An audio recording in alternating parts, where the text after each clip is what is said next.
వీలైతే ఎస్ఎస్సి దాకా తెచ్చుకునే ప్రయత్నం చేయండి. తర్వాత ఎంతమంది 90% దాటుతున్నారు గత 10 ఏళ్లలో చూసుకోండి.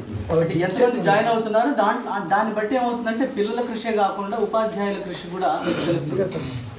మనం ఉపాధ్యాయులు వర్క్ చేస్తలేదు అని అనడం కాకుండా చేయించేలాగా చేయాలి. మన గవర్నమెంట్ స్కూల్ అయినా సరే మనకి ఇక్కడ వస్తున్నారంటే వాళ్ళు చెప్పట్లేదంటే ఫలితాలు తీసుకురావాలి. వాళ్ళు తల్లిదండ్రులు ఎంత భాగస్వాములు, ఉపాధ్యాయులు కూడా అంత భాగస్వాములు.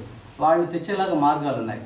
తర్వాత ఇక్కడ వర్షపాతం ఎట్లా ఉంది అని మీ వర్షపాతాన్ని మీరు ముందుగానే అంచనా వేయచ్చు. అట్లాంటివి మెటీరియలాజికల్ వాతావరణ శాఖ సహాయం పొందొచ్చు. మీ ఇక్కడ భూగర్భ సంపద ఎట్లా ఉంది, భూగర్భ వనరులు జలవనరులు ఎట్లా ఉన్నాయి అనే విషయాలు కూడా తెలుసుకోవచ్చు. విత్తనాలు దొరుకుతున్నాయి, సాయం నేను చేస్తున్నాను, కానీ ఏ విత్తనాలు మీకు సూట్ అవుతాయనే విషయము బహుశా అగ్రికల్చరల్ డిపార్ట్మెంట్ కృష్ణారెడ్డి గారు I think you did something in agriculture irrigation crops వేసుకోవాలి. సో ఒక చోట ఎక్కడైనా ఒక క్లూ దొరికితే దాన్ని పట్టుకుని వెళ్ళడం అనేది నేర్చుకున్నాం. మేము యాక్చువల్గా అట్లానే అనాలి సార్. ఇప్పుడు అన్ని ఫీల్డ్ల నుంచి వచ్చిన వాళ్ళని మేము ఎవరెవరి దగ్గర నుంచి ఏమేమి తీసుకోవాలి. అన్నిటికీ మేము సూర్య గారిని చూసిన తర్వాత ఇక్కడ వచ్చాం. ఒకటి గుర్తుపెట్టుకోండి, సూర్య గారు ప్రేరణ. అట్లా మీకు ముందు అంతకుముందు ఎంతోమంది ఉండుండొచ్చు, కానీ పాత సర్పంచ్ గారు చెప్పినట్టు కంటిన్యూటీ ఈజ్ మిస్సింగ్ అనేది. అంటే ఒక వ్యక్తి మీద ఆధారపడడం అనేది మనం మానేయాలి. ఒక సిస్టమ్ డెవలప్ చేసుకోవాలి, ఒక వ్యవస్థ డెవలప్ చేసుకోవాలి. ఆ వ్యవస్థ ఎట్లా ఉండాలంటే దానంతా అది సాగిపోయే దిశగా ఉండాలి. మనుషులు మనం ఈరోజు ఉంటాం, రేపు పోతాం, కానీ ఆ వ్యవస్థ అనేది కొనసాగుతూ ఉండాలి. ఇట్లాంటి చిన్న చిన్న విషయాలు బహుశా మనం ఆచరించగలిగే విషయాలు. ప్రాక్టికల్ అభివృద్ధి అభివృద్ధి అభివృద్ధి సాధించాలి అని అంటున్నారు కదా. అభివృద్ధి అంటే ఏమిటో తెలియదని విమల్ గారు అంటుంటారు చాలాసార్లు. అనిల్ కూడా అదే ప్రశ్న వేశాడు.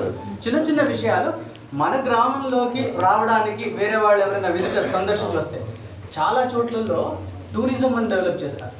మన చుట్టుపక్కల ఏం టెంపుల్స్ ఉన్నాయో మనకు తెలియదు, కానీ మహబూబ్ నగర్ జిల్లాలో పర్టికులర్గా చాలా మంచి మంచి టెంపుల్స్ ఉన్నాయి. కానీ వాటికి సందర్శకులను రప్పించేలాగా మనం చేసుకోలేకపోతున్నాం. వేరే చోట్లలో వాళ్ళ దగ్గర చిన్న టెంపుల్ ఉన్నా సరే దానికి అన్ని మార్గం అంతా సూచిస్తారు. ఇక్కడ చాలా మంచి టెంపుల్ ఉందని ఒక బ్రోచర్ కొట్టిస్తారు, దాని మహత్యం అని చెప్తారు. ఇట్లా విశిష్ట. సో ఇది కూడా కొంచెం తర్వాత దేనికైనా బ్రిటిషర్స్ ఏం చేశారంటే ముందు వాళ్ళు రోడ్స్ వేశారు, సో రోడ్లు అవన్నీ చక్కగా ఉండాలి. మీ చుట్టుపక్కల ఉన్న రోడ్లు కూడా బాగుపరిచేటట్టుగా మీరు ఏదైనా చూసుకోగలిగితే రోడ్ నెట్వర్క్ ఈజీ అయినప్పుడు ఎవరైనా తురుమని వస్తారు. అవుతుందా? లేకపోయినా వచ్చేవాళ్ళు ఉంటారు, కానీ బలీయమైన కోరిక ఉండాలి. ఇవి కొన్ని సుగమం చేసుకుంటే బహుశా త్వరలోనే అవుతుంది. ఇంకొకటి ఏంటంటే సార్, మేము ఒకటి అనుకున్నాం సార్, ఈ ఊర్లో 10th ఫెయిల్ ఎంతమంది, లేదా డ్రాప్ అవుట్స్ ఎంతమంది, లేదంటే విడోస్ ఎంతమంది, ఇలాంటి కొంత డేటా వెతుక్కోకుండా మేము అనుకున్నాం ఒక సాఫ్ట్వేర్ డెవలప్ చేద్దాం అనుకున్నాం సార్. దాంట్లో మేము ఎన్ఐ అపార్ట్కి వెళ్ళాము. ఎడిగితే అతను కూర్మారావు అని ఉన్నాడు, అతను కొంత సహకారం చేస్తాడు. అన్నిటితో పాటు మేము కూర్చొని ఏం చేస్తున్నామంటే అసలు ఆ సాఫ్ట్వేర్ ఎట్లుండాలి ముందు దాని మీద చేస్తున్నాం సార్. ఇప్పుడు 300 హౌజెస్ ముందు ఎంట్రీ చేద్దాం అనుకుంటున్నాం. ఊర్లోనే కంప్యూటర్. నాకు సింపుల్గా నేను హైదరాబాద్లో ఉంటే ఏదో అవకాశం ఉంది, ఒక దగ్గర 10th పాస్ ఉన్న వాళ్ళు ఎంతమంది అని అన్నారు అనుకోండి సార్. మా వాళ్ళకు జస్ట్ కొడితే 10th ప్రింట్అవుట్ అంతా రావాలి ఆ సాఫ్ట్వేర్కి.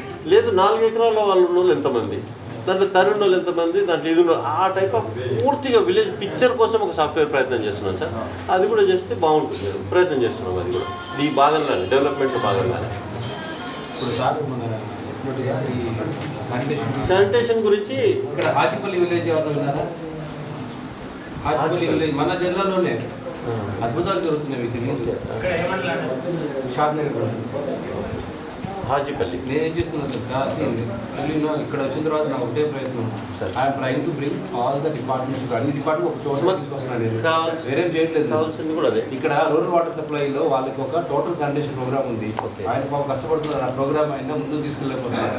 ఎందుకంటే ఆయన వెళ్ళాలంటే ఆయన ఒక కమ్యూనిటీ తెలియాలి, వాళ్ళకి ఒక యాక్టివ్గా పార్టిసిపేట్స్ కావాలి. ఇట్లా మేము ఒక కన్వర్సెన్స్ మీట్ పెట్టినప్పుడు పర్లేదు సార్, మాకు ఇలాగ ప్రోగ్రామ్ ఉంది, మీరు ఇంతమందితో పనిచేస్తున్నారు, ఇన్ని మండలాలు పనిచేస్తున్నారు, మీరు చేస్తున్నారు, ఫార్మర్స్లో 350 ఉన్నాయి. సో ఈ కార్యక్రమాలు ఉంటే మేము కన్వర్సెన్స్లో మేము రూరల్ శానిటేషన్ ప్రోగ్రామ్ ఇవ్వడానికి రెడీగా ఉన్నామన్నా. ఓకే, ఇమీడియట్లీ ఐ సెడ్ మా 9 మంది పార్ట్నర్స్ ఉన్నారు, ఫస్ట్ ఎన్జిఓస్ ఉన్నారు, 11 మంది ఎన్జిఓస్ ఉన్నారు. వాళ్ళతో పాటు ఒక కమిటీ మెంబర్ని విలేజ్ నుంచి ఒక ఎక్స్పోజర్ ఫస్ట్ వెళ్ళండి, మీరు చూసి వస్తే తెలుస్తుంది. First you should be convinced, అప్పుడే మనం ఇంకోళ్ళు కన్విన్స్ చేయగలుగుతాం అనేది. మొన్న 7వ తారీఖు వెళ్ళారు కదా, 7వ తారీఖున ఉన్న మా ఎవరైతే నబార్డు పనిచేసిన ఎన్జిఓలు అందరూ కూడా ఒక ఎక్స్పోజ్ గురించి హాజీపల్లికి వెళ్ళొచ్చారనమాట.